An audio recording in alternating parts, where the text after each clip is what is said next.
Cela a été toujours la position du PMSD ou bien de Xavier Luc Duval de considérer que l'exploitation pétrolière de nos eaux représente un danger et qu'il a été toujours un fervent défenseur.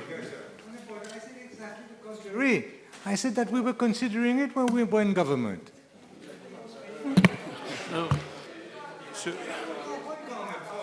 No. Please allow the minister to continue. Would you? Please, please. Monsieur le Président,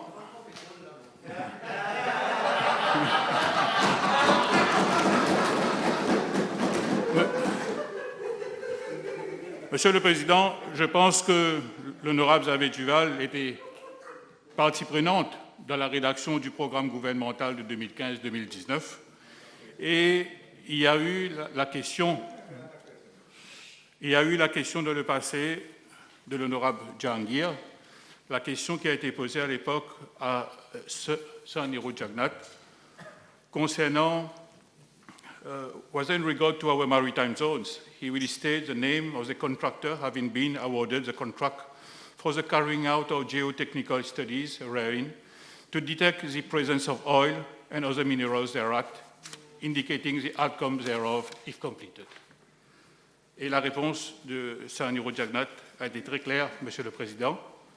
Madam Speaker, in the government program 2015-2019, it is clearly stated at paragraph 223 that government will actively promote research expedition in our quest for fossil fuel and other minerals that can be sustainably exploited. This is also in line with our policy to promote the ocean economy. In this context, je continue la réponse, Monsieur le Président. In this context, in January 2016, government agreed to issue an expression of interest through normal tender procedures for the conduct of multi-client seismic surveys for hydrocarbon exploration in 4 selected areas of the exclusive economic zone of the Republic of Mauritius. It is relevant to point out that multi-client seismic surveys are essential for the acquisition of new seismic data using modern technology in order to provide better prospection. Monsieur le Président, et la réponse est claire pour dire que on the 4th of October 2017, 8 companies were invited to submit their request for proposal. In response to that exercise, only 3 companies submitted their bids, the technical, etc., etc. Mais plus récemment, Monsieur le Président, dans le Committee of Supply, je parle du Committee of Supply pour le budget 2021-2022, il y a eu vote 2/8, Continental Shelf and Maritime Zones Administration Exploration was called. Chairperson, Honorable Lobin, Mr. Chairperson, at page 98 under item 22130, studies and surveys, can the Prime Minister give us details how many studies and surveys have been conducted? Et je continue, Monsieur le Président, il y a eu aussi la question de l'honorable Outim. I would like to come back again to item 22130, studies and surveys. May I know from the Honorable Prime Minister whether any exploration contract has been signed with anyone to explore the possibility of the presence of petroleum products in the continental shelf? La réponse est claire, en toute transparence, Monsieur le Président. Mauritius has launched a request for proposal to undertake multi-client seismic geotechnical surveys. 3 companies responded. The bid evaluation process has been completed and the contract has been awarded to Compagnie Générale de Géophysique in February 2020. C'est clair, c'est mentionné noir sur blanc, Monsieur le Président, en toute transparence dans l'examen en comité qui a été fait pour le budget 2021-2022, Monsieur le Président.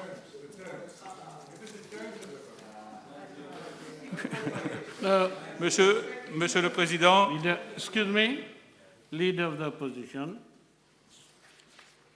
Monsieur le Président, je pense aussi qu'il y a eu toute une bonne partie du discours de l'honorable Xavier-Luc Duval concernant le Transparency and Procurement Process. Monsieur le Président, je pense qu'il est clair que in this very new bill, provisions have been made to ensure that public officials may not favor their own interests or that of their families. The Prevention of Corruption Act 2002 is linked to the Offshore Petroleum Bill to prevent any such offense. In order to further strengthen financial transparency, the Offshore Petroleum Bill provides for the establishment of a petroleum fund into which shall be paid all monies required under this new legislation. The petroleum fund shall be administered and managed by the ministry responsible for the subject of finance. The objective of the petroleum fund is to provide added transparency on the management of all revenues derived from petroleum activities. The management of the fund shall be the subject of further regulations, ce qui est tout à fait normal, Monsieur le Président, in order to ascertain that the entire population of Mauritius benefit from this investment. At the level of procurement, the regulatory body shall be governed, as is the case for all government institutions, by the legal provisions of the Public Procurement Act and all prevailing tender process. And in order to, again, clarify the application and monitoring procedures pertaining to petroleum activities, process documentation and procedures shall be in line with the procurement procedures. Monsieur le Président, le souci de ce gouvernement en ce qui concerne la protection de l'environnement, en ce qui concerne la protection de ressources marines, la question ne se pose même pas, Monsieur le Président. Nous nous sommes engagés dans cette voie.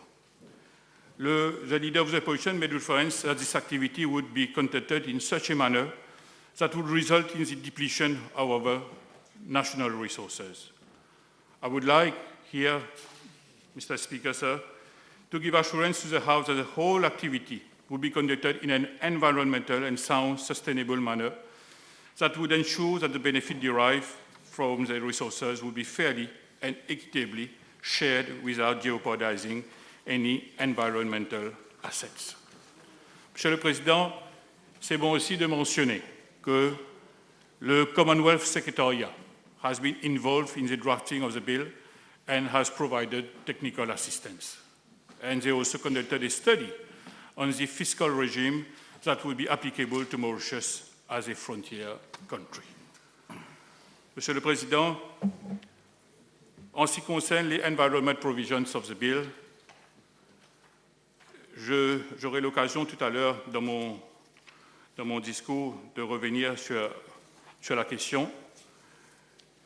Cela n'est en aucune façon en contradiction avec le Nationally Determined Contribution que nous venons de soumettre au secrétariat du UNFCCC.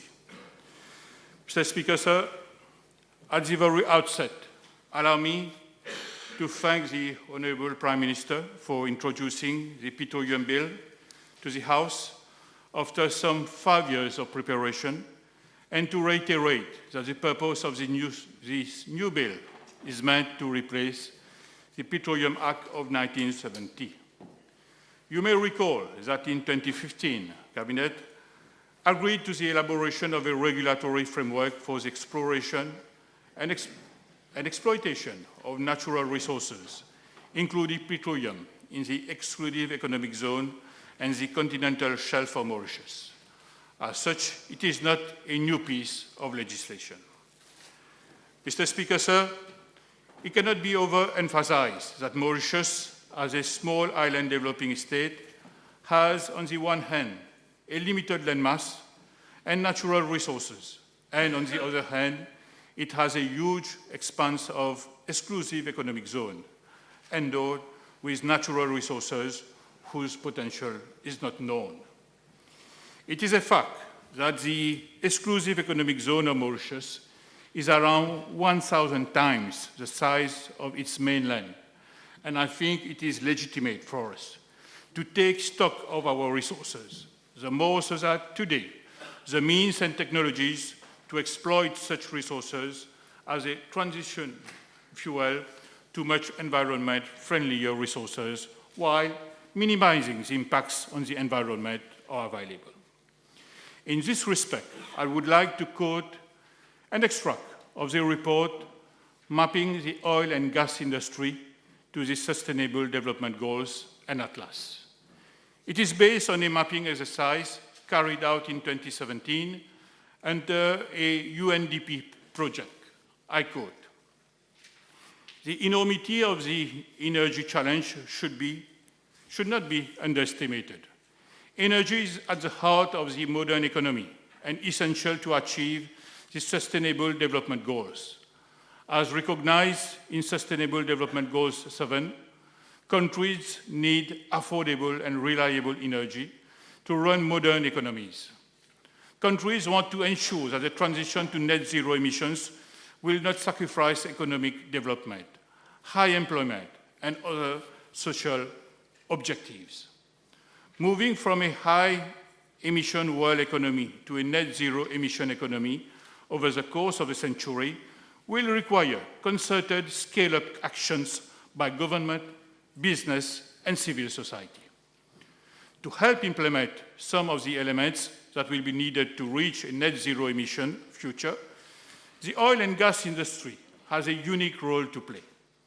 In the near term, natural gas can serve as an effective transition fuel, helping countries to switch from coal-fired power to a cleaner alternative, while in parallel, the industry continues and increases its efforts to manage the methane emissions associated with natural gas production." End of quote. Unless and until the location of any resources are identified, any status are known, there is a need to confer optimal conditions, integrating all environmental safeguards required for harnessing such resources for the welfare and betterment of our citizens. Mr. Speaker, sir, the bill is in line with the government programme 2020-2024, which provided for its enactment, among others, to accelerate the development of our blue economy. Hence, the Petroleum bill is in line with the vision of the government to develop the blue economy as one of the main pillars of the economy. This government is committed to promote development in line with Sustainable Development Goals. This bill has been formulated taking all the three dimensions of sustainable development, that is, economy, environment, and social aspects into considerations. Mr. Speaker, sir, the Petroleum Act of 1970 provided for prospecting license and mining lease, and the regulations GN 25 of 1970 made provisions for the subdivision of Mauritius into blocks and procedures for application of or renewal of a prospecting or a mining lease. During application of a prospecting license, the licensee was required to designate the block for which application for prospecting would be made. Provisions for the protection of the marine environment was mentioned only at Section 15 of the second schedule of the regulations of 1970, where the licensee was required to take all practical steps in order to prevent the escape of petroleum into waters in or near the prospecting areas and the pollution of shore areas. The object of Offshore Petroleum Bill is to repeal the Petroleum Act of 1970 and replace it with a new and more appropriate regulatory regime for the conduct of petroleum activities in the seabed and subsoil areas of the maritime zones of Mauritius, such as the prospecting, exploration, retention, and production of petroleum and environmental measures and safeguards, such as environment impact assessment and rights, entitlements, and responsibilities of the Mauritian government as well as of the industry. Part 2 of the bill provides for the regulatory body for petroleum activities in the maritime zones of Mauritius, which is the Department for Continental Shelf, Maritime Zones Administration, and Exploration under the Prime Minister's Office. As such, consequential amendments are being proposed in the Environment Protection Act to, first, to include the offshore petroleum activities in Part B of the 5th schedule of the Environment Protection Act. Two, to include the Department for Continental Shelf, Maritime Zones Administration and Exploration as an enforcing agency for petroleum matters under the 4th schedule of the Environment Protection Act. The bill also provides for release of sub-blocks for petroleum activities and declaration of reserved areas. A zoning approach has been adopted, whereby sub-blocks, which are areas designated to be released for petroleum activities, have been identified by the Department of Continental Shelf. Therefore, the sites where petroleum prospection, exploration of petroleum activities will be undertaken are already identified and zoned. It should be noted that areas declared as marine protected areas would not be released for the purpose of petroleum activities. In case a petroleum pool is identified within a sub-block, that sub-block is declared as a location by the Department of Continental Shelf. Furthermore, provisions are also being made for reserves areas within the maritime zones, where no title for petroleum exploration would be given, and which would be reserved for marine spatial planning and for environmental protection purposes. Mr. Speaker, sir, it should be noted that the 4 types of titles, namely prospecting permit, exploration license, retention license, and production license, would ensure a phase-wise permitting system and monitoring. The prospecting phase would include low-impact exploration activities, such as seismic surveying and other non-surface disturbing activities in search for petroleum and the estimation of the composition, size, and distribution of petroleum and their economic values. During this phase, the title holder will not be allowed to drill into the seabed and subsoil and use explosive, harmful substances in the marine environment. The exploration phase would include search for petroleum and would include sampling and analysis of deposits to explore whether petroleum is commercially viable. The testing of systems, equipment, and processing activities, the conduct of studies before production of petroleum, the conduct of depth risk assessment related to petroleum activities, and any ancillary operation in support of the activities. The retention phase would include the exploration of petroleum in a licensed area, the recovery of petroleum in a licensed area for the purpose of an appraisal other than for commercial purposes, and any ancillary operation in support of the activities. The production phase would include the recovery or extraction of petroleum for commercial purposes and includes any ancillary operation in support of the activities. During the application for a title, the applicant shall submit information on the petroleum activities to be conducted, the sub-block where the activities will be conducted, the methods, equipment, technology, and the installations to be used, a preliminary assessment of the likely impact on the marine environment, a plan for responding to any incident that may occur during the conduct of the activities, and also provision for a qualified marine mammal observer who shall be responsible for conducting visual watches for marine mammals during the petroleum activities, amongst other details, such as a public engagement and information plan. Submission of a preliminary report, final report, and an assessment of data. Samples and research results, details on port of call, capacity building program, work plan, copy of any feasibility study, and type of ship to be used. Mr. Speaker, sir, in order to protect the marine environment from impacts from the petroleum activities, Section 22C of the bill makes provision for the submission of an environment impact assessment prior to the start of the activities for the titles for the exploration and production licenses. The EIA license would ensure that all environmental safeguards have been taken into consideration while developing and implementing the project. During the EIA process, extensive consultations would also be held with government organizations, parastatal bodies, NGOs, and the public in general, and their concerns and opinions would be taken and given due consideration.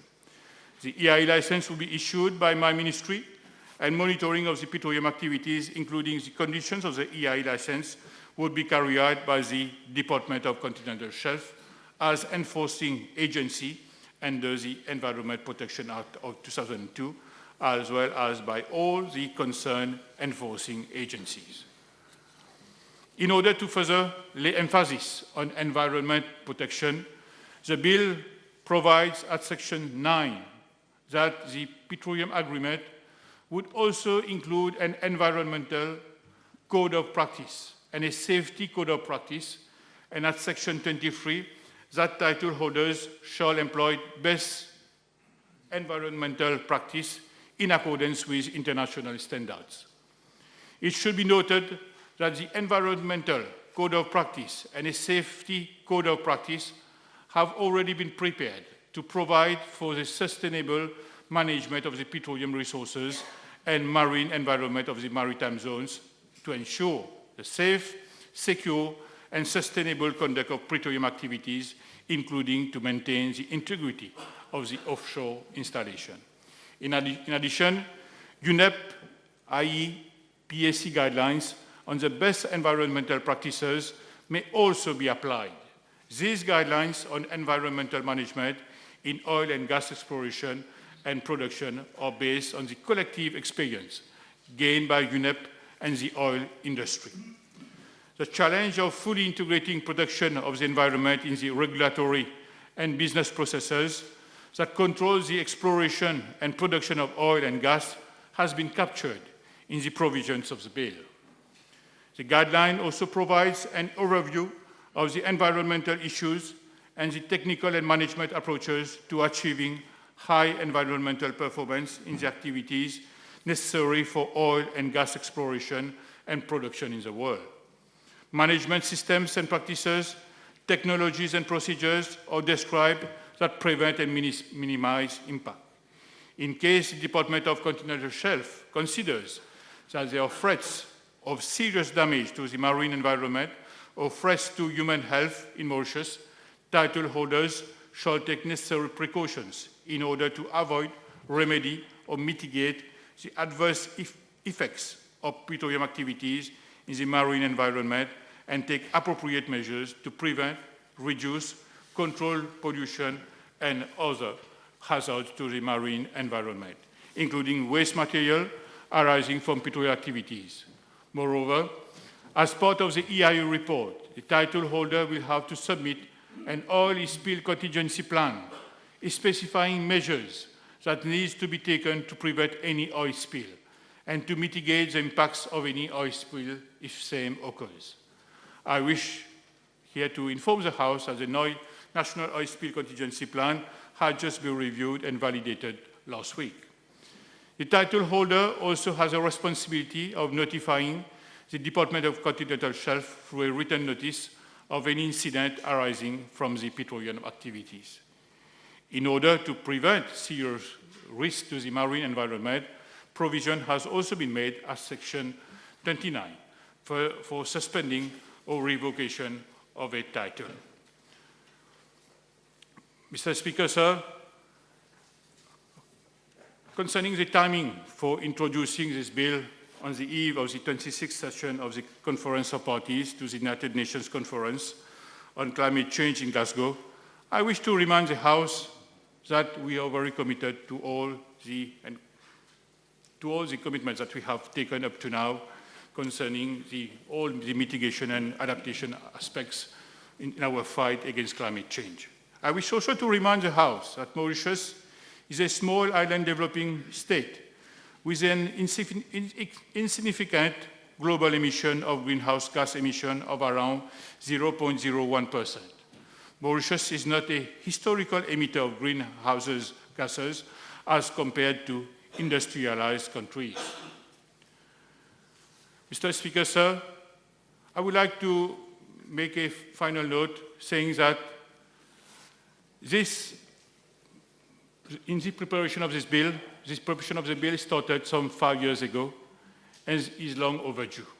Notwithstanding this bill and in line with Article 4 of Paris Agreement, the government has approved the updated nationally determined contribution for the Republic of Mauritius on the 1st of October 2021 and submitted the document to the Secretariat of the UNFCCC on the 5th of October 2021.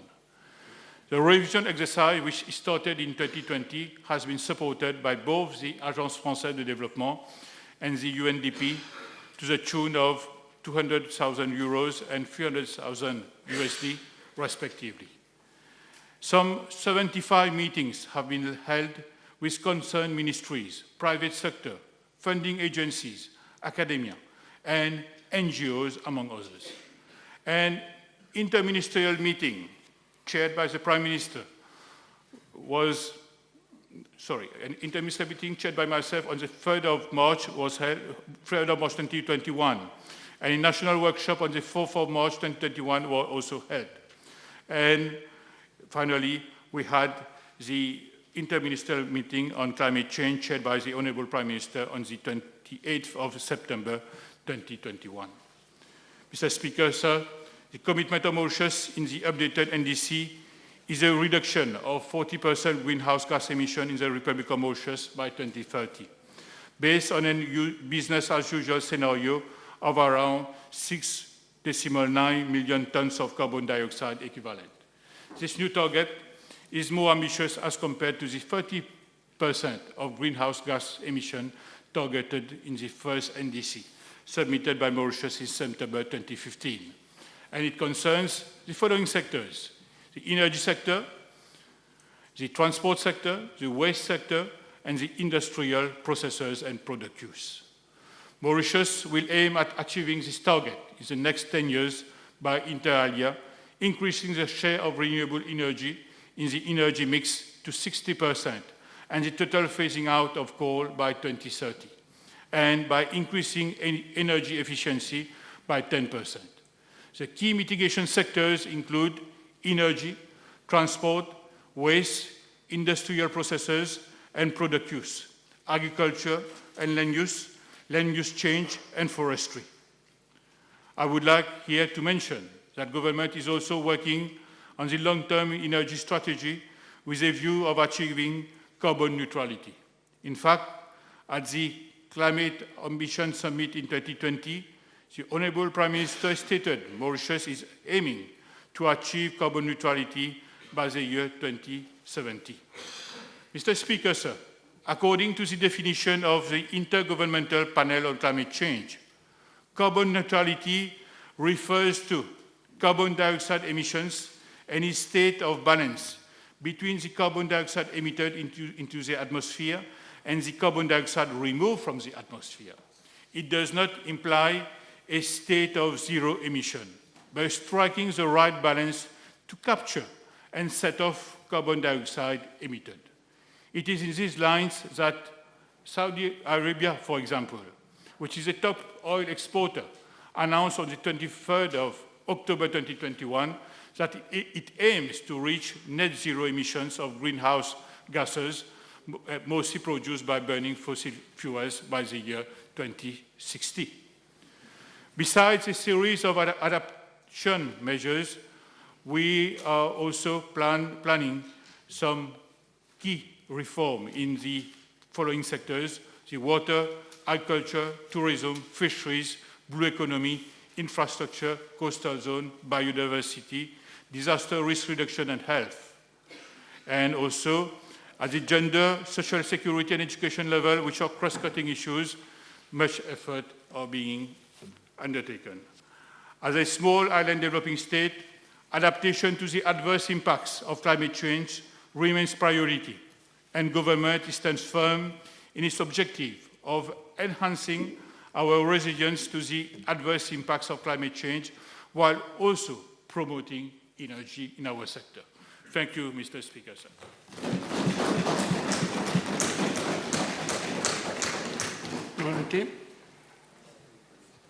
Mr. Speaker, sir, this bill is being presented today for first, second, and third reading.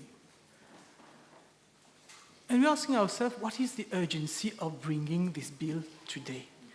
Honourable Prime Minister, and just now the Minister of Environment, mentioned that as far back as 2015, it was in their programme to bring a petroleum bill, so it's not new. And I'm asking the question of the timing because the Honourable Leader of the Opposition is absolutely right. In a week's time, the Honourable Prime Minister and the Honourable Minister of Environment will attend COP26 in Glasgow. At that COP26 conference, Mauritius will have to report progress made on its commitment taken under the Paris Agreement, which was signed in COP21.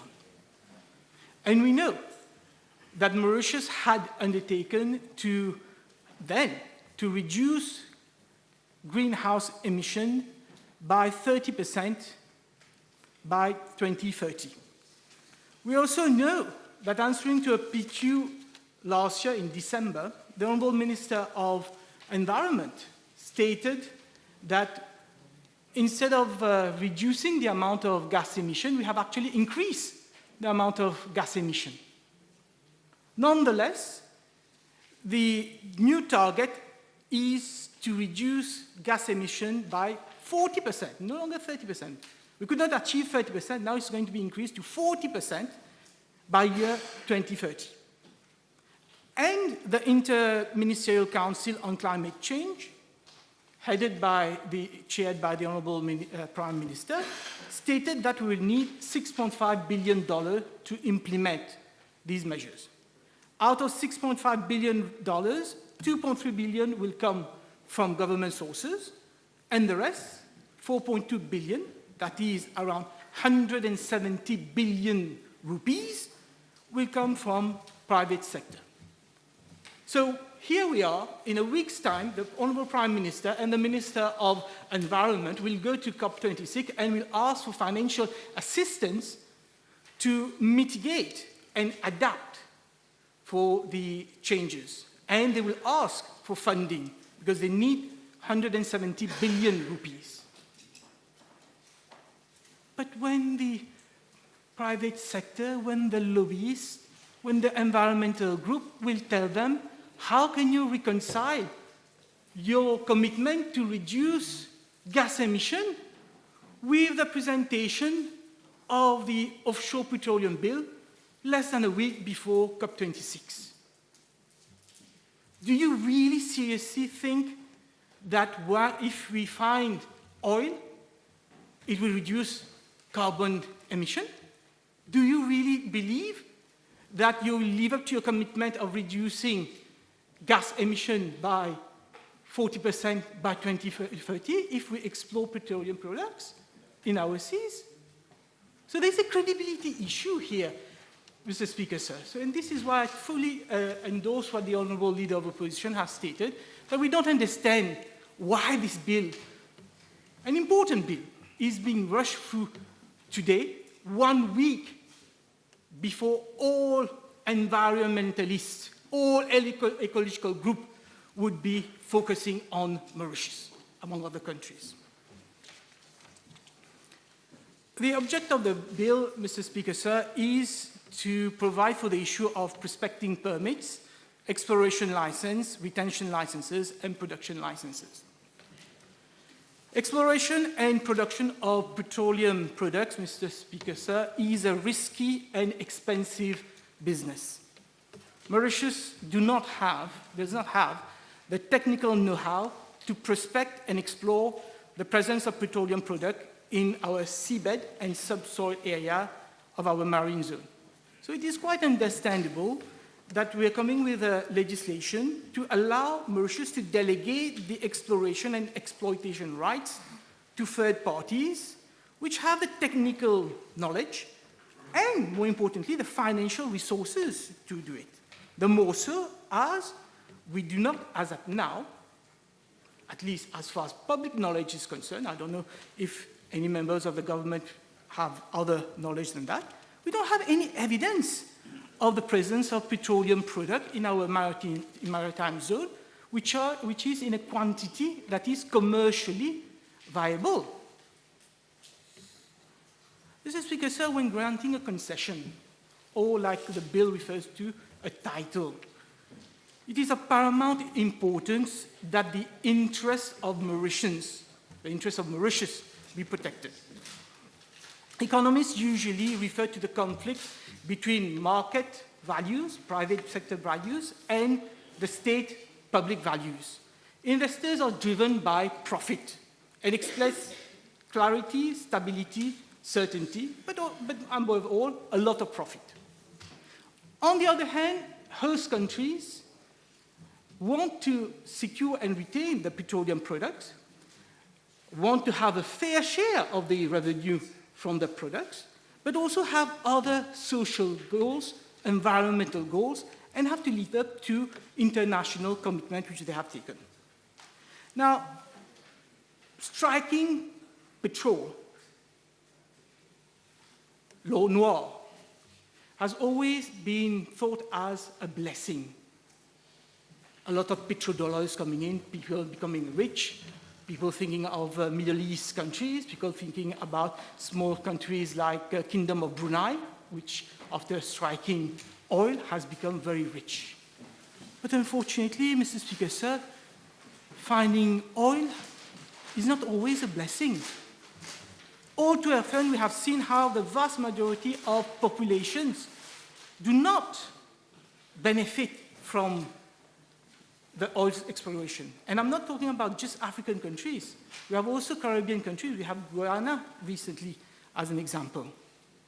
In his book entitled The Oil Curse, How Petroleum Wealth Shapes the Development of Nations, Michael Ross explains that, and I quote, from 1980 to 2006, per capita income fell 6% in Venezuela, 45% in Gabon, and 85% in Iraq. Many oil producers like Algeria, Angola, Colombia, Nigeria, Sudan, and again Iraq have been scarred by decades of civil war.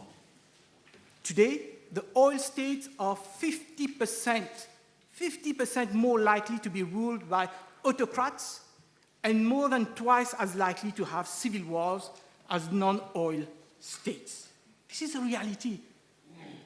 Finding gold, the black gold, is not necessarily always a blessing. It can be a curse. So how do we ensure that we do not suffer from the oil curse? How do we ensure that Mauritius gets its fair share of revenue from the exploitation of petroleum products? How do we ensure that the population at large benefits from the revenue and not a handful of people close to power? The magic formula, Mr. Speaker, sir, is transparency and accountability. So today, the question before this House is how far will this bill ensure transparency and accountability in the granting of concession, permits, and licenses?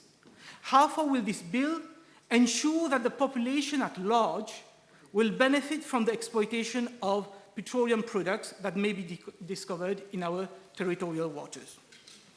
If we return to the bill, Section 8, subsection 1 of the bill gives the power to the Department of Continental Shelf, Maritime Zones, Administration and Exploitation to negotiate petroleum agreements with potential licensees. So the power is given to the department. The department is headed by a Director General who is a public officer, and I have no qualms with that. And he has a statutory obligation under Section 1A to secure the most favorable condition to the government. And then, under 8 subsection 2, the department submit to the government the proposed agreement, petroleum agreement, for its recommendation and approval. So the petroleum agreement negotiated by the department and then submitted to cabinet for approval. If that was the case, well, Mr. Speaker, sir, maybe I wouldn't have taken an objection. But then, Section 16 of the bill. What does Section 16 of the bill say? Also talking about the department headed by a civil servant, making negotiation, acting in the best interest of the country. What does Section 16 of the bill say? I'll read it. No title shall be granted except with the approval of the Prime Minister. Why? Why have a department with professionals who has an obligation to negotiate in the best interest of the country if then the Prime Minister says, I am the boss. I decide whether to grant it or not grant it. And unlike the department, who has a statutory obligation to act in the best interest of the country, Section 16 doesn't impose no obligation whatsoever on the Prime Minister to consider any factor in deciding whether to grant the title or not. Is that transparency? Is that good governance? Why the Prime Minister? Why give so much power to the Prime Minister? Is that how we're going to fight corruption? By giving unchecked powers to the Prime Minister? Is that democracy or autocracy? The same autocracy that had been blamed in the book Curse, the Oil Curse. Now, the express object of the bill, Mr. Speaker, sir, is to replace the Petroleum Act of 1970 with a more, and I quote, a more appropriate regulatory regime. So we are being told today that the bill before this House is better than the 1970 Act. How many honourable members have read the 1970 Petroleum Act? How many members of the House have read what Section 4, subsection 1 of the Petroleum Act provide? Section 4, subsection 1, under the heading Prospecting License and Mining Lease, provides that the minister may grant a license or a mining lease, and I quote, on application made in a prescribed manner by auction or tender. By auction or tender. This is why when Honourable Ramano referred to the circumstances pursuant to which SGG Services was awarded the contract. There was a request for proposal. There was a bidding exercise, and they won. Why? Because there was a statutory requirement under the Petroleum Act of 1970. Where is this requirement in this bill?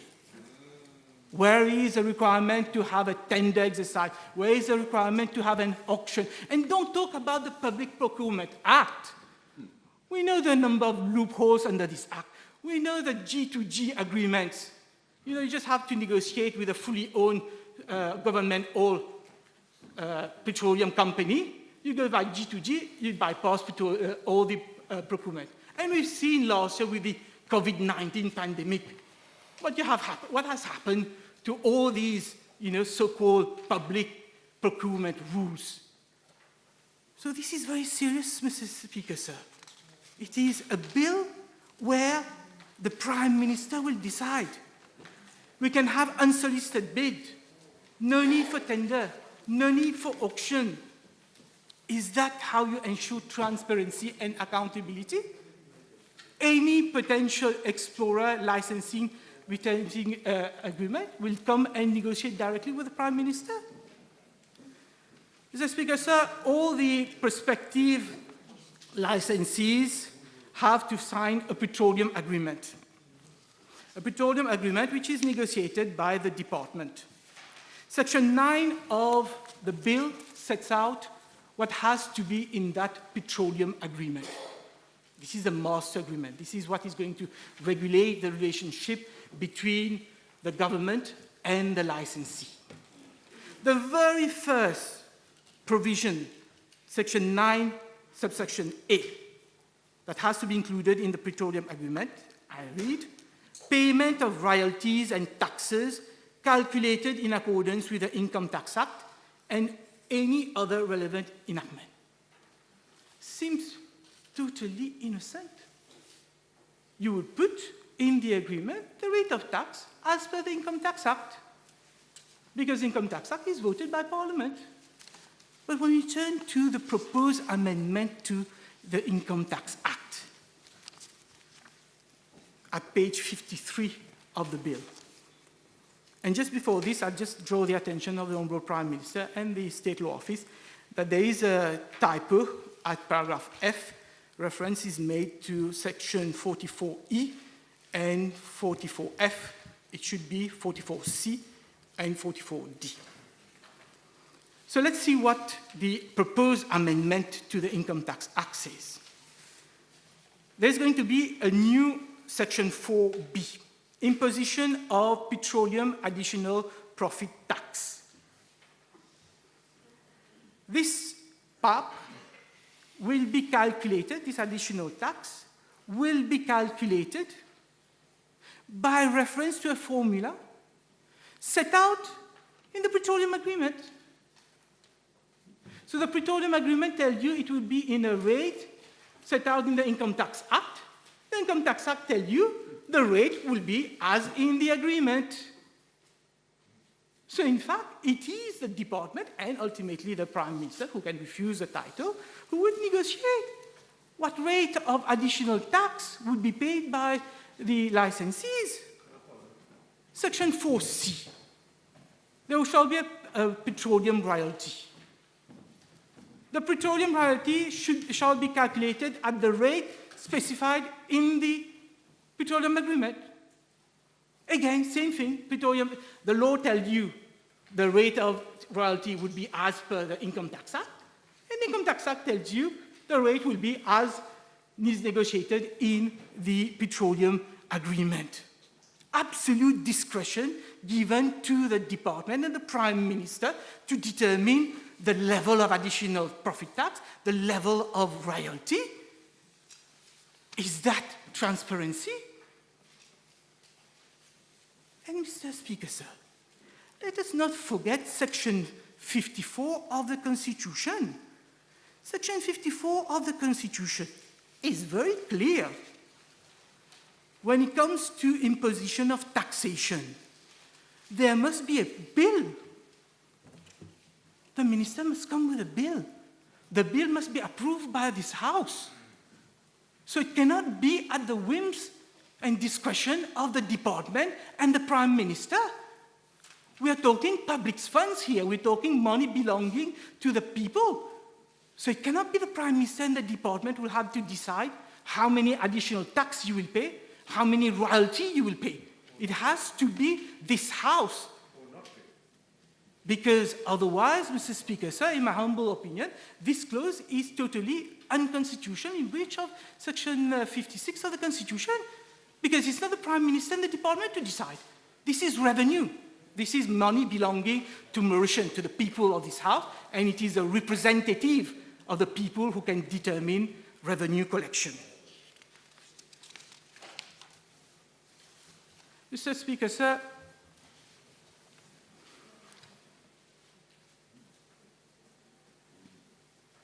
I think I have made it clear that today the most important document is this petroleum agreement.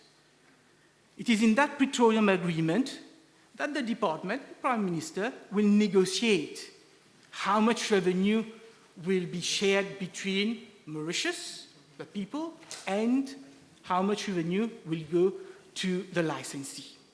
Licensee wants profit, multinationals, but we have to safeguard the interests of Mauritius. Now, how do you know that the interests of Mauritians are being protected? You can only know if you make this petroleum agreement public. If you make it public, a member of the House can come, can ask questions, can say, but why did you ask only 5% royalty? Why not 10%? Or why 0 instead of 15? So we need to know, first of all, what are the terms? What has been agreed in terms of revenue sharing between the government, the Prime Minister, and the licensee? But what does the bill say?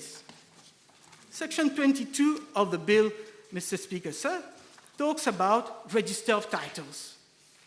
Talks about a series of information which is available to the public. But there's nothing about petroleum agreement. Not a word. You're only going to know who is only the name and registered address of the title holder, not the terms of the petroleum agreement. Worse, Section 22, subsection 3b goes on to add insult to injury, where the department so determines, okay, he will not publish information that is commercially sensitive.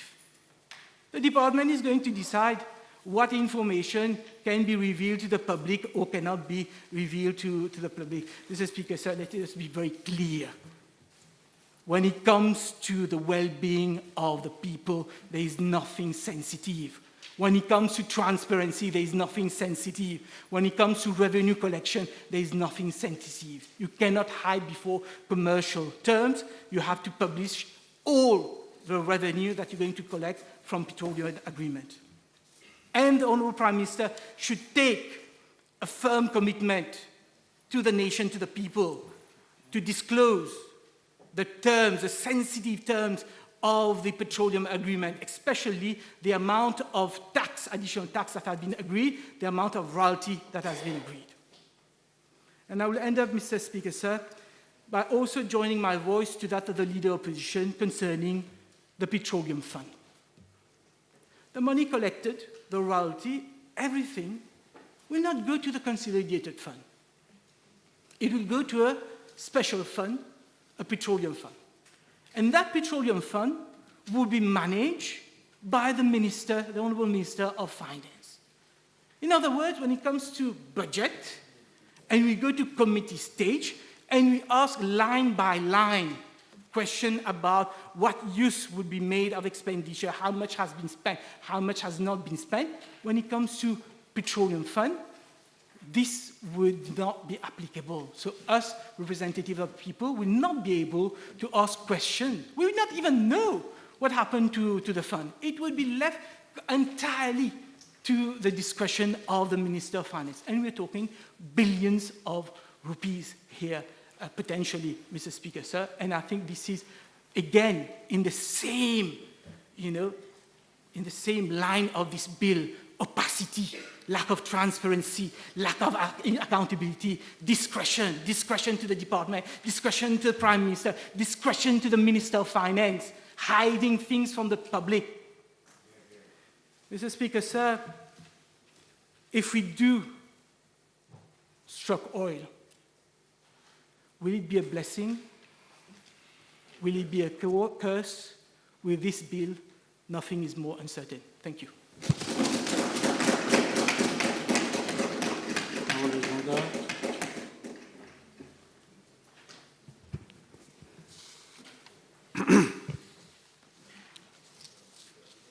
Monsieur le Président, permettez-moi au tout début de mon intervention de vous remercier, premièrement, de me donner l'occasion d'intervenir sur ce projet de loi qui est extrêmement important pour l'avenir économique de notre pays. Mais c'est aussi, Monsieur le Président, une garantie que nous voulons donner à la population de ce pays, que l'État mauricien doit être, premièrement, le bénéficiaire et aussi le propriétaire pour toute éventuelle découverte de pétrole ou de gaz dans nos eaux maritimes. Mr. Speaker, sir, the object of this piece of legislation, as explained in the explanatory memorandum, clearly shows the intention of government. Firstly, which is to repeal the Petroleum Act, a legislation which dates back to the year 1970, and as stated, and replace it with a new and more appropriate regulatory regime for the conduct of petroleum activities in the seabed and subsoil areas of the maritime zones of Mauritius. And examples are given for prospecting, exploration, retention, and production of petroleum. And at the same time, the creation of a regulatory body, which is the Department for Continental Shelf, Maritime Zones, Administration and Exploration, which falls under the purview of the Prime Minister's Office, which will have as responsibility to regulate, monitor, and oversee petroleum activities, be responsible for the issue of prospecting permits, exploration licenses, retention licenses, and production licenses, negotiate on behalf of the government prospecting agreements and petroleum agreements, facilitate the conduct of petroleum activities, and develop strategies and policies to minimize and manage the impacts of petroleum activities in the marine environment. I have listened carefully to the previous orator, and as I go along in my speech, I'll rebut some of the arguments which have been put forward. Monsieur le Président, le commerce et l'exploitation des réserves pétrolières est depuis des décennies un sujet déterminant dans certaines régions du monde. La demande, la production, le prix du pétrole sont des facteurs qui influencent le coût de la vie, comme c'est le cas à l'île Maurice. Et les pays qui détiennent les réserves de pétrole ont une mainmise sur l'économie mondiale. Malheureusement, ce sont les petites économies qui, très souvent, Monsieur le Président, souffrent des décisions prises par des traders, premièrement, ou du cartel pétrolier. Nous avons vécu ces situations en 2008, quand le prix du baril de pétrole avait atteint les $147 sur le marché international. Et il faut l'admettre, Monsieur le Président, que nous sommes vulnérables, Monsieur le Président, avec ces décisions. Je l'ai dit, notre économie est affectée par le prix du carburant, que ce soit pour le coût du fret, pour nos importations, par le prix de l'essence ou du diesel pour les automobilistes, mais aussi par le prix de l'huile lourde qui sert à produire en grande partie l'électricité dans notre pays. Et sans oublier, cela a un impact aussi sur le prix du gaz ménager qui, comme on le sait, est subventionné par le gouvernement.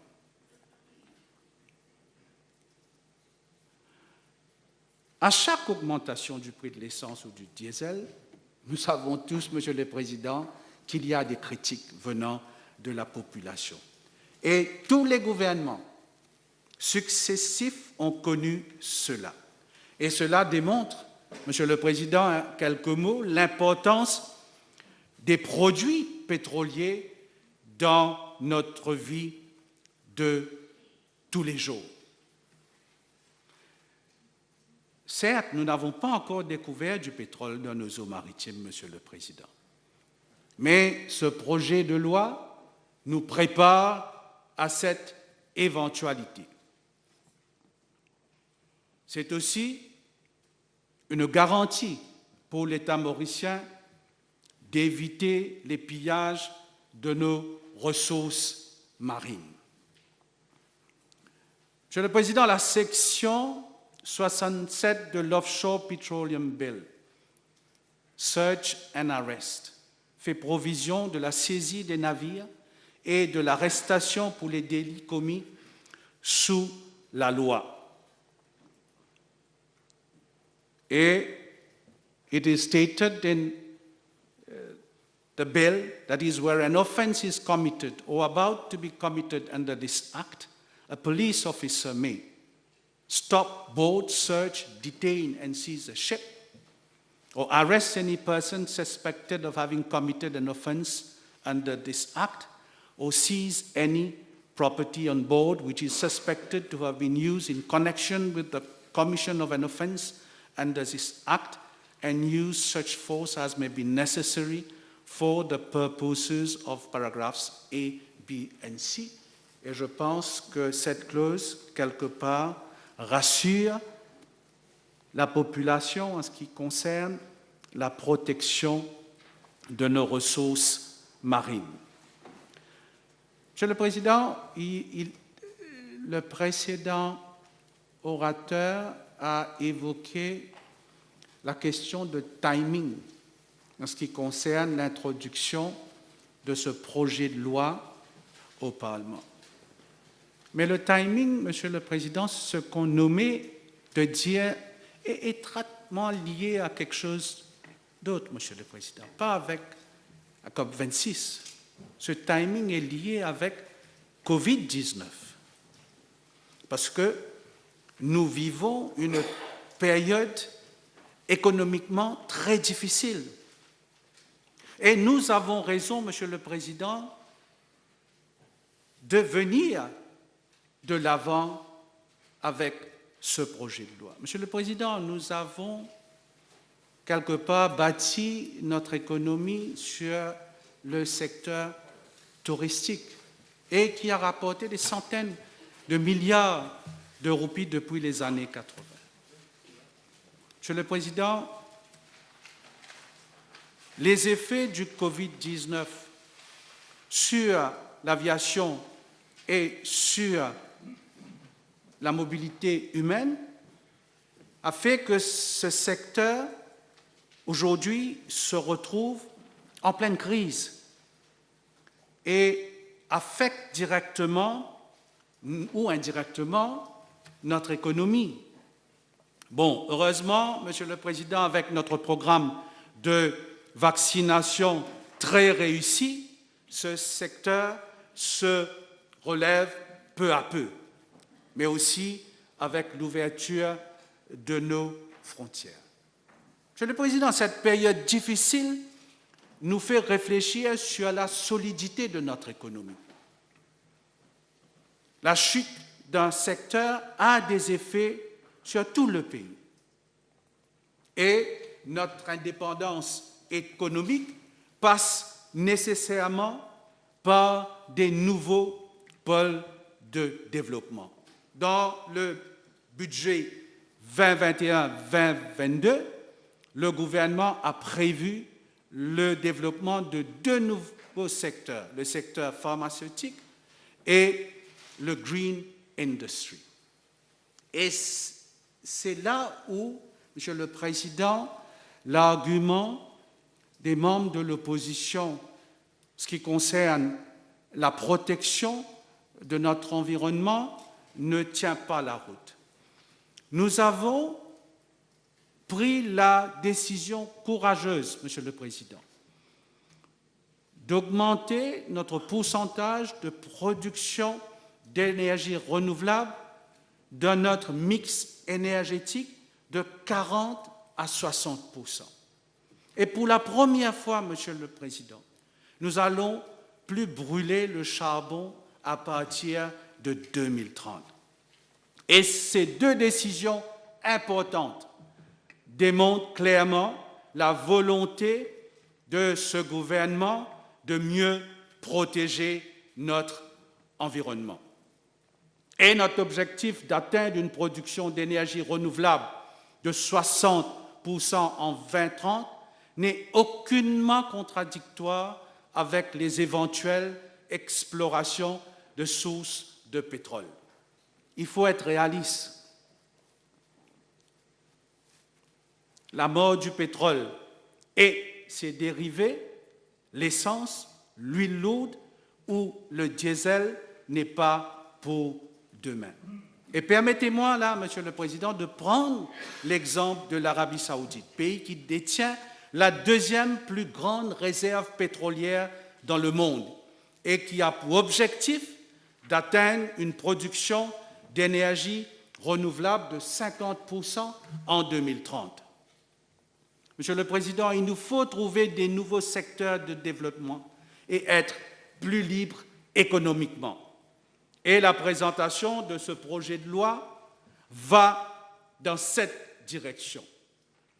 Certes, jusqu'à présent, il n'y a aucune découverte dans nos eaux maritimes, mais la présentation de ce projet de loi est un pas en avant afin que notre pays affirme nos droits sur l'existence premièrement et ensuite l'exploitation de cette matière première. Il nous faut oser pour réussir. Comme cela, et ça a été cité par un orateur, comme cela a été le cas pour la République de Trinité et de Tobago dans les années 80.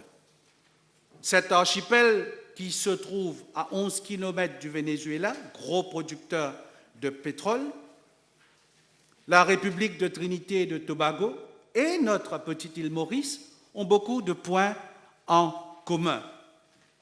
Culturellement riche comme notre île, l'économie de ces petites îles repose sur la production du gaz depuis les années 80. Ensuite, il y a eu une diversification de leur économie à travers le tourisme et le secteur manufacturier. Trinité et Tobago, grand comme notre petite île, est le 25e producteur de gaz dans le monde et la moitié de sa production est exportée. Je pense que l'île Maurice peut aussi réussir dans ce secteur et ce projet de loi nous permet d'aller dans cette direction. Monsieur le Président, nous sommes les représentants de cette population. Nous votons des lois. Et quand nous votons des lois, c'est l'ensemble de la population qui vote avec nous. Monsieur le Président, je peux comprendre les appréhensions sur les risques environnementaux, mais il est prévu dans ce projet de loi que les explorations et l'exploitation devront être effectuées sous les normes environnementales très strictes.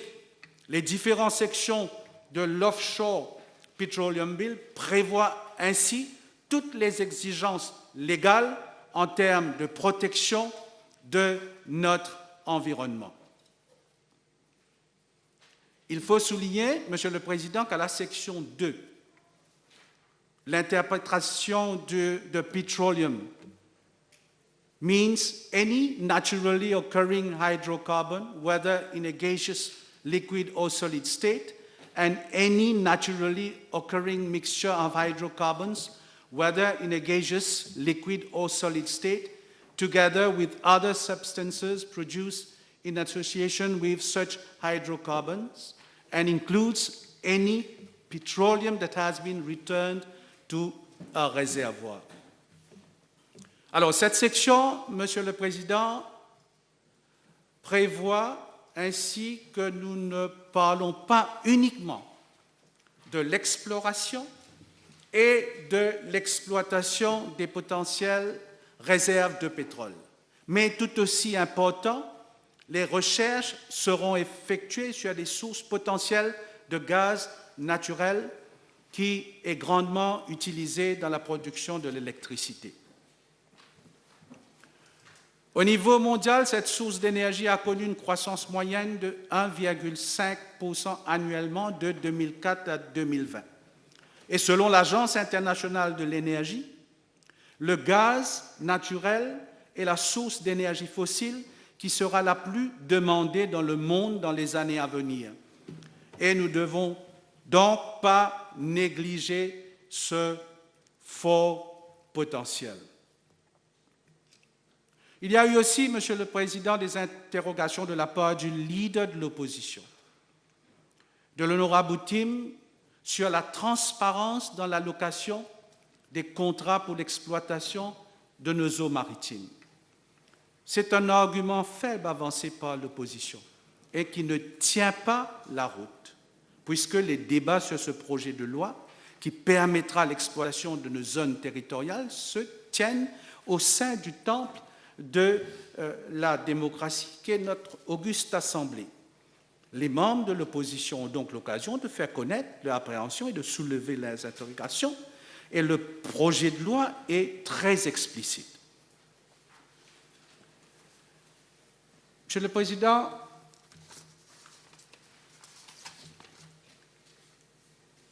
an argument was raised also with regard to the Petroleum Fund. And here again, Mr. Speaker, sir, the intention of government is clear. That is, in order to strengthen financial transparency, the Offshore Petroleum Bill provides for the establishment of a petroleum fund. And it is stated, into which shall be paid all monies required under this new legislation, and that the fund shall be administered by the ministry responsible for the subject of finance. And it is further stated that the objective of the Petroleum Fund is to provide added transparency on the management of all revenues derived from petroleum activities, Mr. Speaker, sir.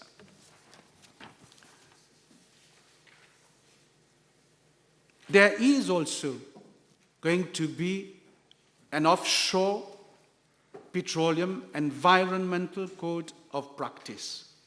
That is, in addition to the precautionary measures regarding protection of the environment in the Offshore Petroleum Bill, the legislative framework for offshore petroleum includes an environmental code of practice. And the Environment Code of Practice shall provide further assurance for the sustainable management of the petroleum resources and marine environment of the maritime zones.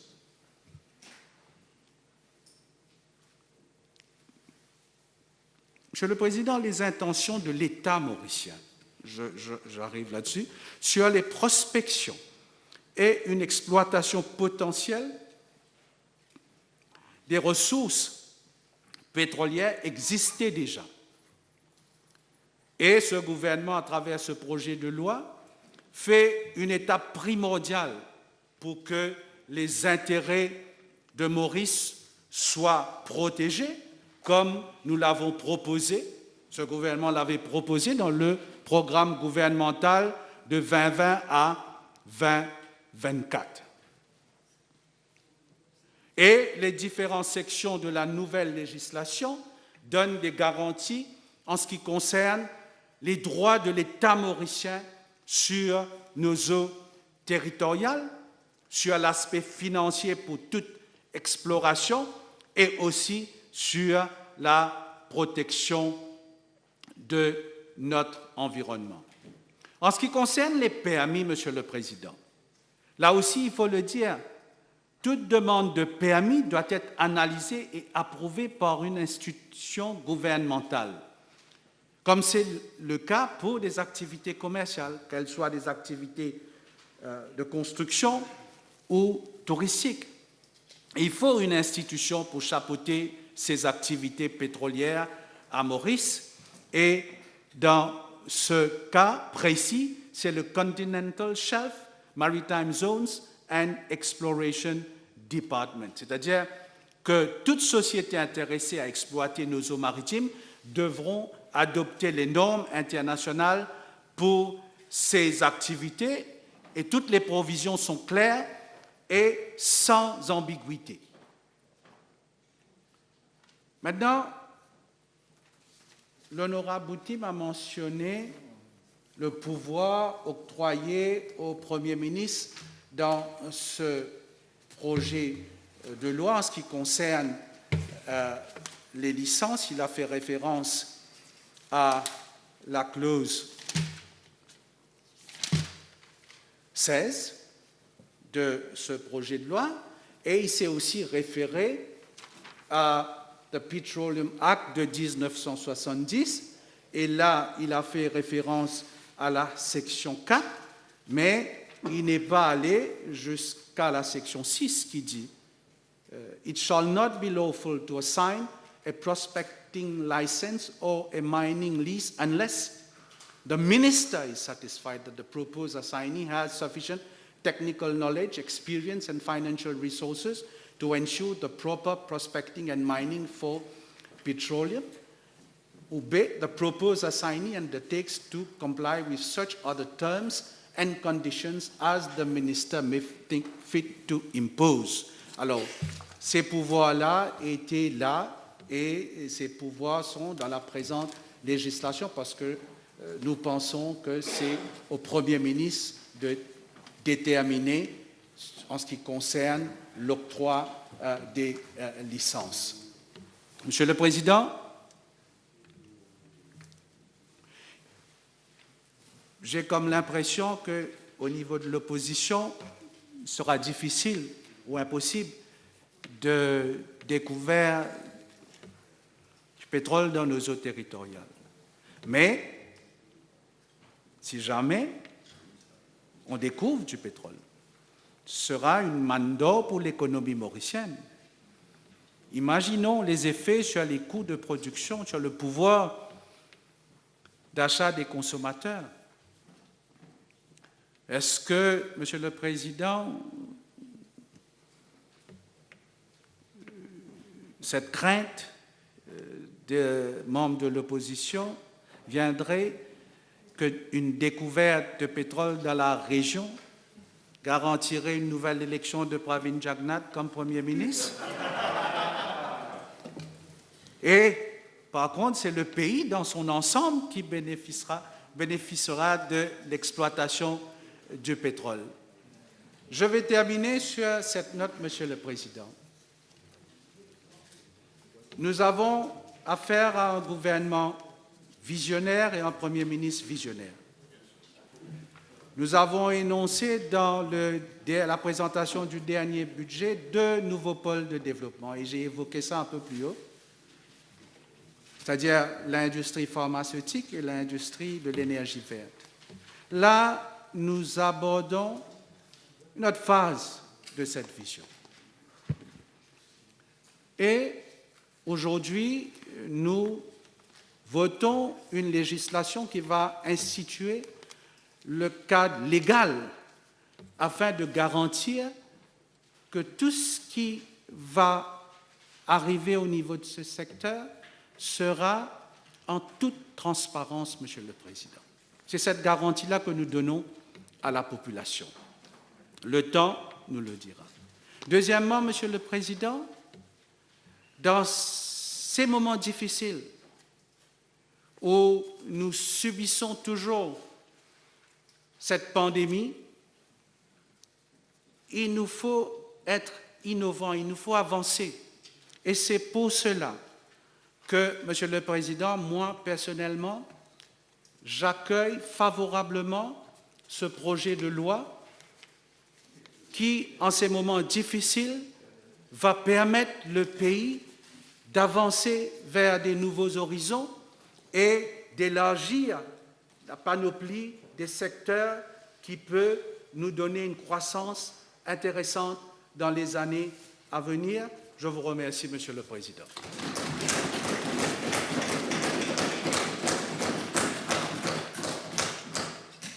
Mr. Speaker, I have listened with a lot of interest not only to the previous orator but also to all orators. And I believe that not only is it my duty to give my views as regards this particular piece of legislation, but it is also my duty, Mr. Speaker, sir, to rebut the argument put forward by the Honourable Minister a few moments ago. He himself stated that he would rebut Honourable Uteam. Now, let me say that with all due respect to him, I am still waiting for the rebuttal because I tried to be all ears as regards the arguments that he would bring forward, and I was most interested in trying to listen to what the arguments would be as to why Honourable Uteam was wrong. And it is unfortunate that I'm still waiting for those arguments to be put forward, and he finished his intervention before he could even utter a single word in rebuttal.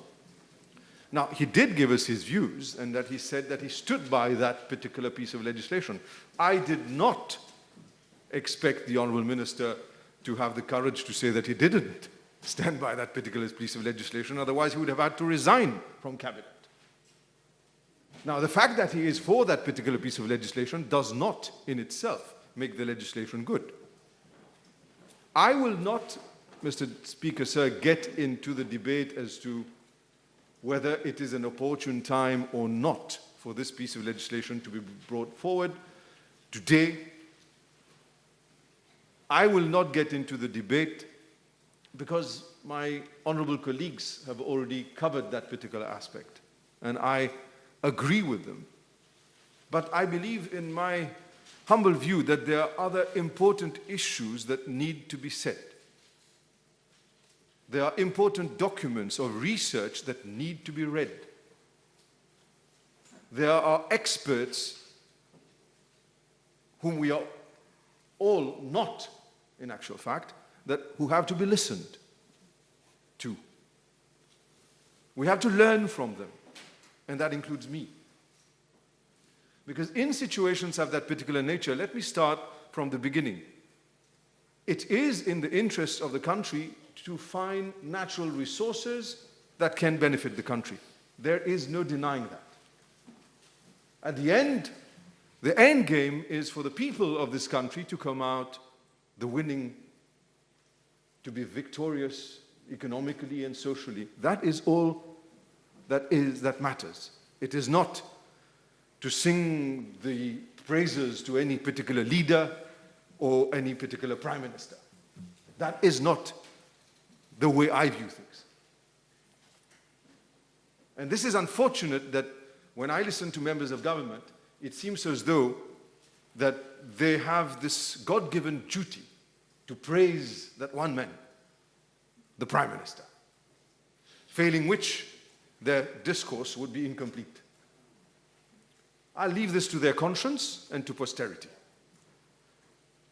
What I will say today, Mr. Speaker, sir, is not aimed at hurting anyone's emotion, and if it does, I apologize in advance. But that is not my intent.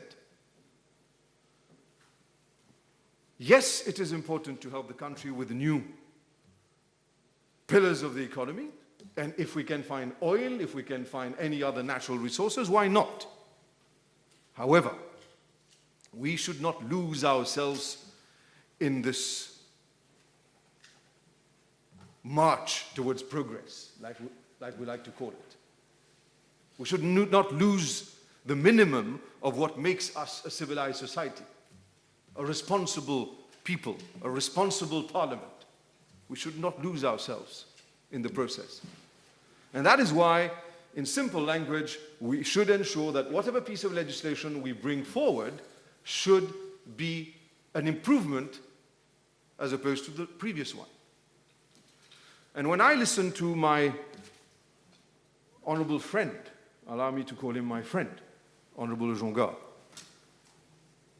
the honorable member, the honorable minister refers to the 1970 legislation, which is the Petroleum Act, and he says that it is an improvement. The honorable Prime Minister says it is an improvement. The honorable Minister of Environment says it is an improvement. And when you read the explanatory memorandum, those words are important. The 4 words: a more appropriate regulatory regime. Appropriate for whom and how? How is it more appropriate? In what way is it more appropriate? A lot has been said about Trinidad and Tobago. Does the Honorable Minister and does the Honorable Prime Minister, do our honorable friends on the other side of the House realize that Trinidad and Tobago has a piece of legislation that includes within its various sections the concept of transparency and accountability? The law pertaining to Trinidad and Tobago talks about the necessity to publish agreements, the necessity to gazette decisions of the minister. But our law does not make any provision for such publication, for such an element of making public information. On the contrary, the law in Trinidad and Tobago says that one has to be public, not hide information. But in Mauritius, as my good friends on this side have explained before me, even the agreement that is entered into, there is a beautiful statutory gymnastic that is adopted by the other side to ensure that this is never made public. Now, no one on the other side, Mr. Speaker, sir, can come and tell me the contrary. And I challenge them, sir, to come and indicate to me in this bill, tell me which clause permits, allows, encourages the publication of any agreement entered into with any operator, licensee between government, any clause within this bill that says it shall be made public or shall be deposited on the table of the National Assembly. There is no such clause. And I ask, why isn't there such a clause? The Honourable Minister Le Jonga says that it is an improved piece of legislation compared to the 1971. In 1970, the legislation provided, as Honourable Uteam said, that it was possible to apply in a prescribed manner by auction or tender. This legislation does not, Mr. Speaker, sir, provide for auction or tender. And I will explain in a few minutes why it is important to provide for auction and tender. Precisely because I read a document here from the Christian Michelsen Institute of Norway, CMI. And the title of this document, published in 2008, that is available for all to read on the internet, is Grand Corruption in the Regulation of Oil. Grand corruption in the regulation of oil. If one wants to know how to encourage corruption in the field of petroleum exploration, one simply has to avoid making the mistakes that I have found in this bill that is proposed before the Assembly. And I underline it, grand corruption. So whatever the experts of the CMI Institute, a well-known institute in Scandinavia and Norway, that is well respected by all international institutions, it is important to read what they say. That it is indeed an industry where a lot of money can be made, but it is important to avoid the dangers in a regulation, in a law that is not drafted in such a manner to avoid those holes whereby one can fall into the temptation of corruption. And I read here at note 1.5, page 10 of that report of 2008, these, I quote, these are coupled with a tendency among politicians and civil servants to view oil resources as a convenient source of rents for amassing personal wealth and securing political patronage.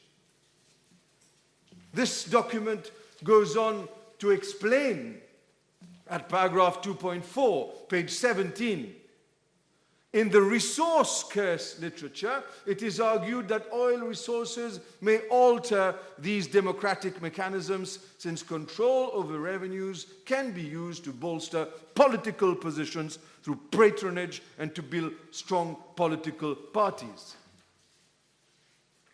And I'm going to try to connect it to show how this political party in power is precisely doing what the experts in this document says one should avoid.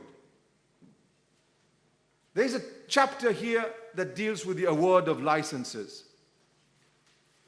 And it says in this, at paragraph 2.7, page 23, the risk of corruption is probably greatest during the process of awarding licenses. Such awards are often conducted on the basis of direct negotiations with firms through auctions, though auctions following professional auction procedures are becoming more common.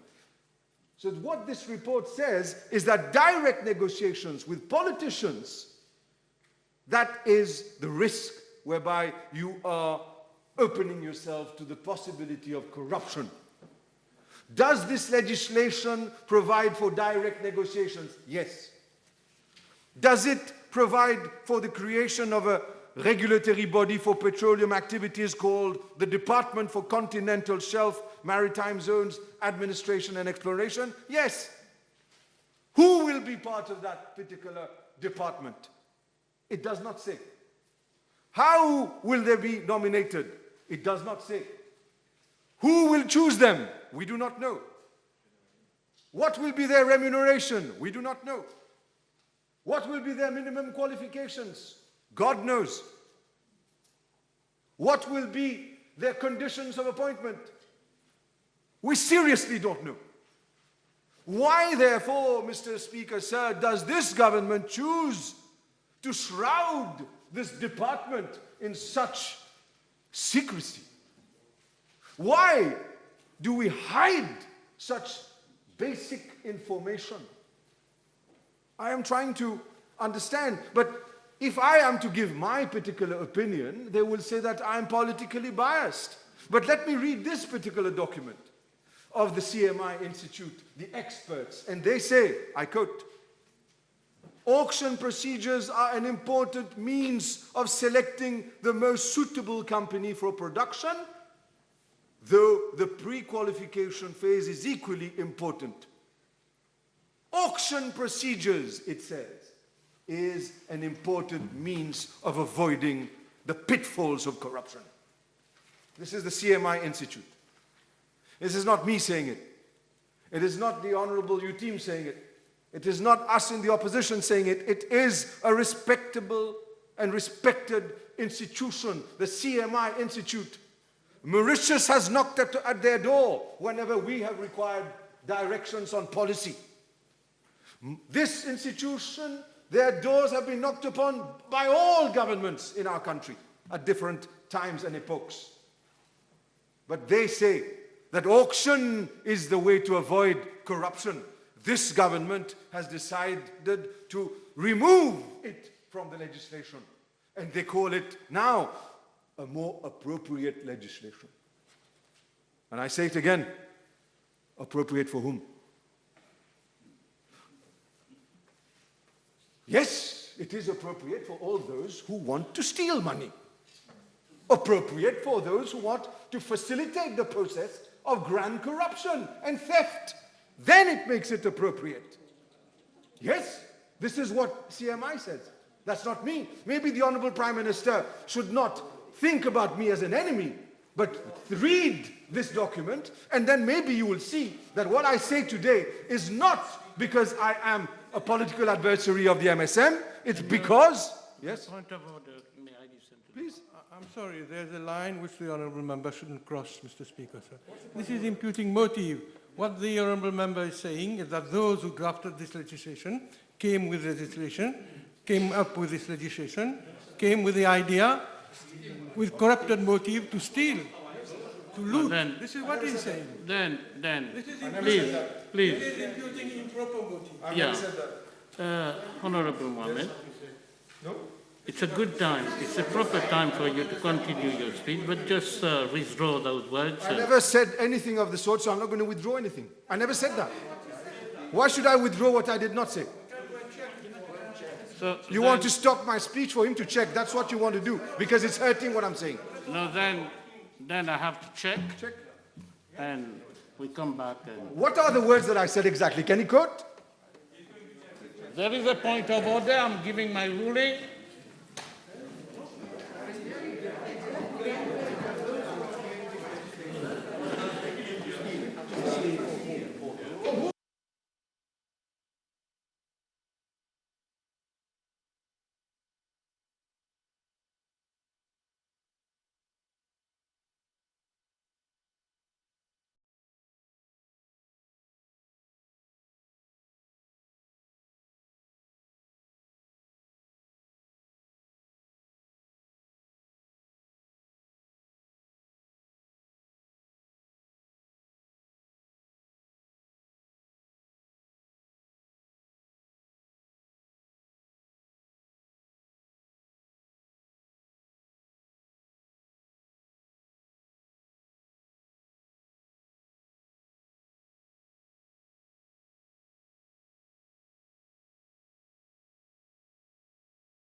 Please be seated. Honourable members, in the course of the debate on the bill presently under consideration, the Honourable Minister of Land Transport and Light Rails, Minister of Foreign Affairs, Regional Integration and International Trade, raised on a point of order, drawing attention to the fact that the Honourable First Member for Portlace Maritime and Portlace East is imputing motives by stating that those who drafted this legislation came up with this idea with corrected motives to steal. A perusal of the handset of what Honourable Shakil Mohammed said reveals the following, I quote, "Appropriate for whom? Yes, it is appropriate for all those who want to steal money. Appropriate for those who want to facilitate the process of I rule by the tone and tone of those words uttered in spite of the fact that Honourable Mohammed was quoting from the CMI report.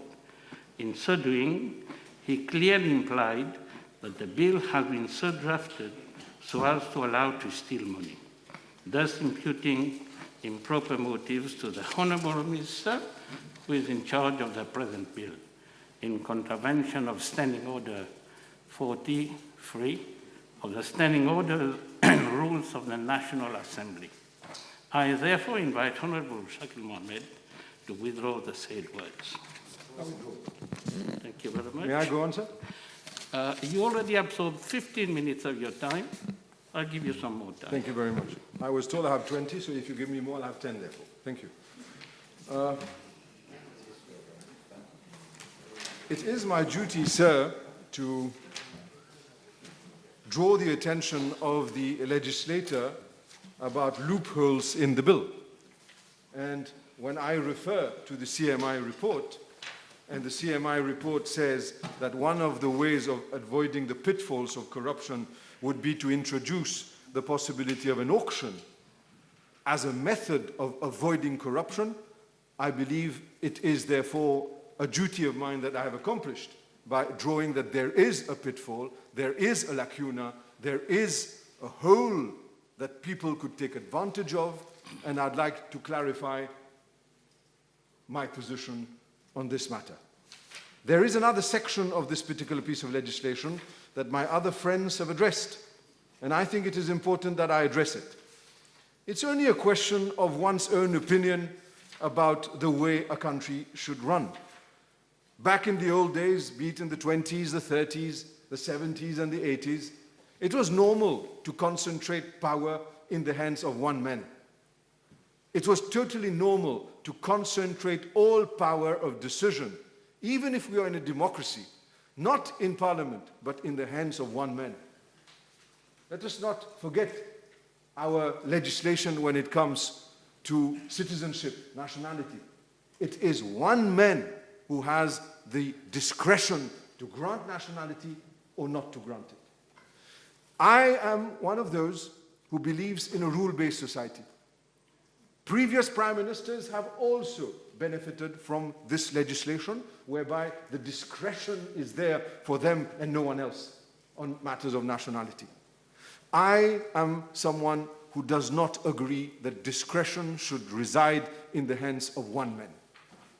I am someone who believes that it is wrong and a wrong democratic principle used by all previous prime ministers. I'm not saying abused, I said used, because the law is the law. But it should be something that should be left in the past. And what I'm saying here is that when you look at the reports of the CMI says that this practice of giving the power to one man is a risk that there might be corruption. Let me underline the fact, Mr. Speaker, sir, is that the issue is not Honorable Praveen Jagnnath. I'm not in any way pointing my finger at him. I'm talking about legislation that is being proposed, and I am against the fact that any prime minister of any political party holds such power. Even if it was someone of the Labour Party, I stand against any power being given to any Prime Minister of any political party. Is that clear? That is not pinpointed towards one man, but the principle. I am entitled to my opinion. One may not agree with it. One may believe that you have to concentrate all power in the hands of one Prime Minister. I do not. Well, let us respectfully disagree with one another. I believe that we should have a select committee of parliament, as almost suggested by the Honourable Leader of the Opposition. Because we're talking about here property that belongs, potentially property that belongs, if found, to the people of this republic.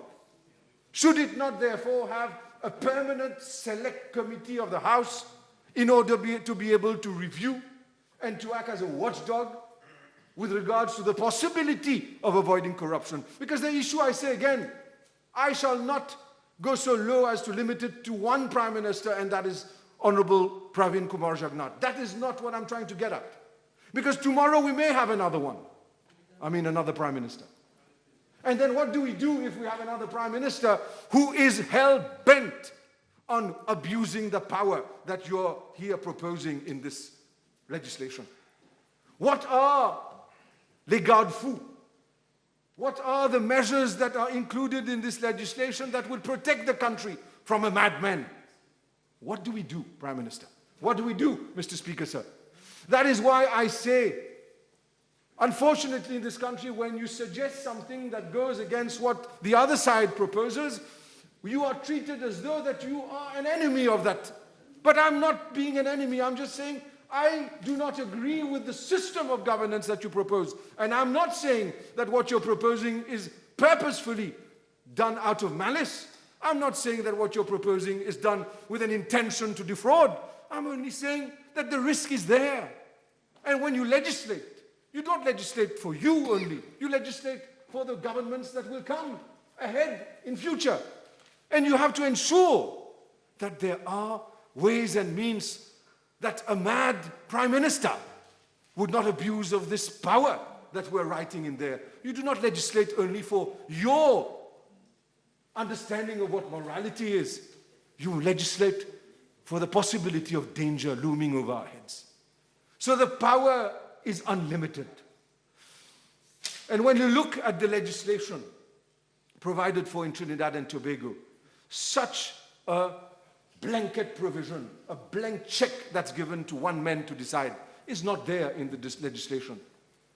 Yes, Trinidad and Tobago has more experience as opposed to Mauritius in the field of offshore petroleum and onshore.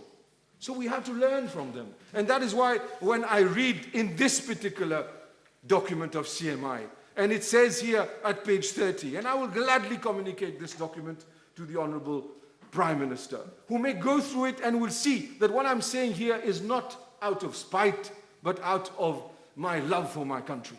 It's not out of spite. So what I say here, when I read, another way to strengthen accountability is to require status reports from those in positions of responsibility and to ask them to defend their choices. This simple means of improving the quality of decision-making is not necessarily applied. At the highest level of the political system, the ministry responsible for the oil industry should report to Parliament once a year to explain and defend choices relating to regulation of the industry. As the Honourable Prime Minister is proposing this bill, such safeguards are not there. So what I'm only asking the Prime Minister to consider is the following. Is it possible to improve this piece of legislation by giving back to Parliament the power that the people should have, which is to act as a guard dog, to act as a watchdog, to ensure that this power is not abused, that you report to Parliament once a year. And if you wish to report more than once a year, feel free. But at least that this concept is there. Previous governments, and I recall at some point in time, not only limited to the Labour Party, but previous governments, have, in matters of corruption, decided to have a permanent committee to oversee the Prevention of Corruption Act and the ICAC. Why? because it is important to the national integrity. But why is it not an equivalent, a parallel we can draw? That we can also say, okay, wait a minute, this is not property that belongs to any political party, but to the people of Mauritius. Therefore, set up this committee, a permanent select committee that is there, that can question those in power, those people whom we do not know will be in that department. How, who, when, in what way? How will they be nominated? That we can question their choices in the name of our democracy and for the people. That is the only thing I'm suggesting. That we find oil, I hope we do. That we find natural resources, we pray we do. But what I'm asking the Honourable Prime Minister to do, sir, and I'll finish on this, is to do things properly. Do not, what you're doing there, I do not want it to be done in my name, because it can be improved. And let us not do what you're proposing in the name of our children, because they may suffer, because you could end up by legislating, and then there is no garde-fou provided for, and then on termine avec un fou.